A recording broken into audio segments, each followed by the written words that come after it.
So here I am in Italy, just another solo trip. Do I truly enjoy traveling alone that much? Yes, I actually do. I've made plenty of videos about this, but when I was a kid I was kind of bullied a lot and I didn't have that many friends. Like, I had some at a few points, but it was quite fleeting, and I found out they weren't friends or they were bullying me behind my back. That happened quite a lot. Eventually I had this urge to travel when I was a teenager, but one time I told my brother and my dad that I wanted to travel by train through Europe alone with this Interrail ID with a card, just to go for the summer, explore the world on my own. And they were laughing at me, like, why would you do that alone? Are you crazy? Why would you be so lonely? That's weird. Nobody does that. And then I postponed the ID for a few more years, even though it is what I truly wanted. Then it was like 2013. And I was bullied even at my job at that point in the Netherlands. Like, I was gay, I had a huge identity crisis, and I came out of the closet.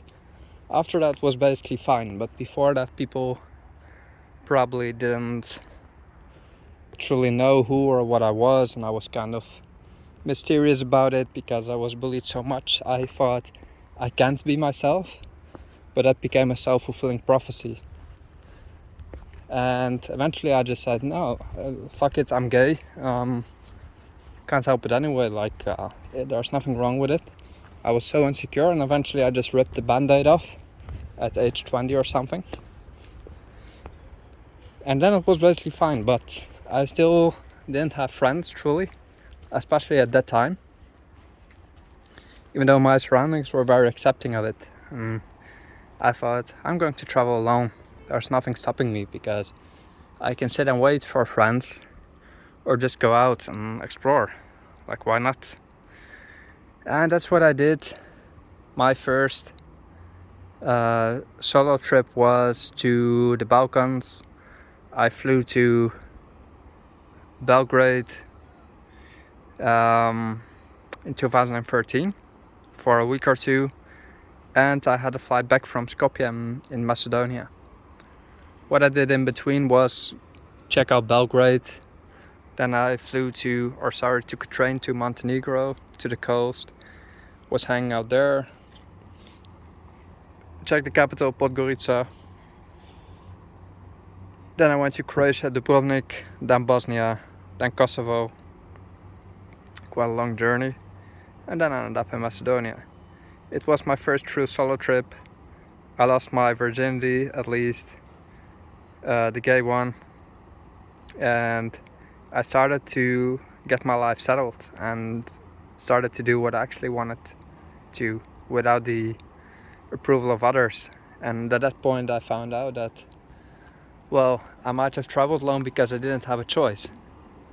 And I enjoyed it so much, the freedom, actually being myself and giving myself the approval to just be who I am.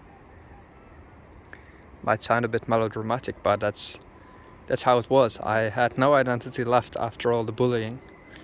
I had to rediscover who I was, or I had to figure out my character. It was destroyed, essentially.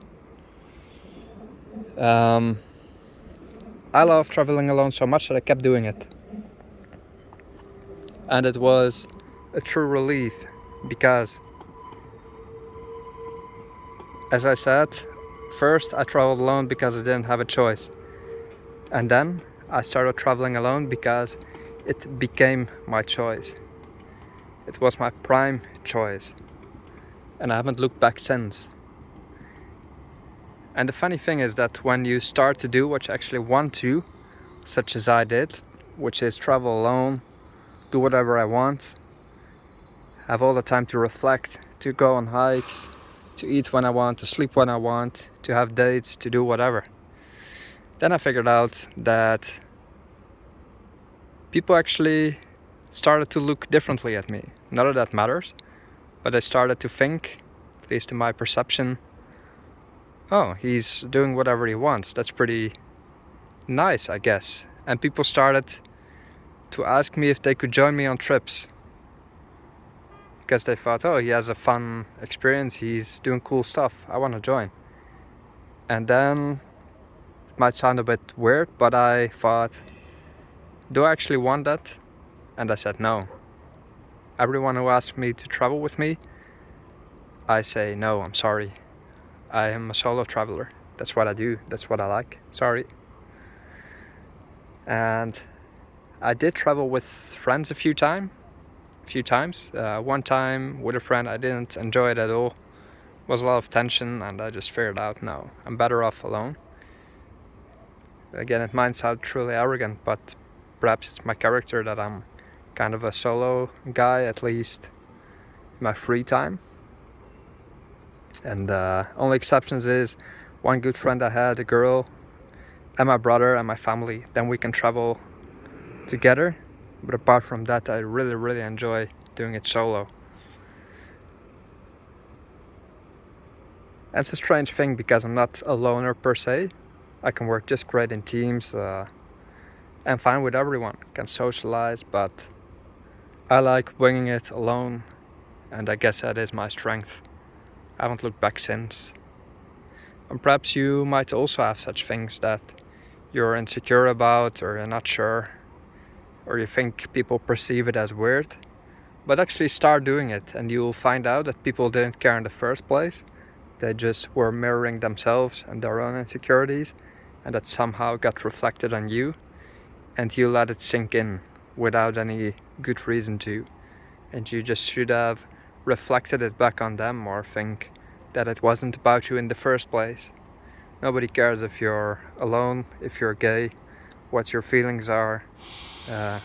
People are mostly concerned with themselves. So am I.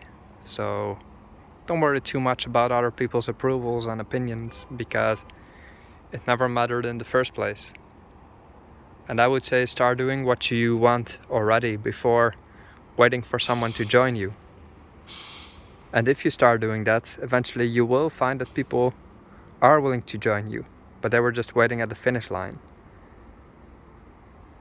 and not going through the process of shaping your character. Anyway, enough rambling. This is the city of Cavanna, which is a true marvel.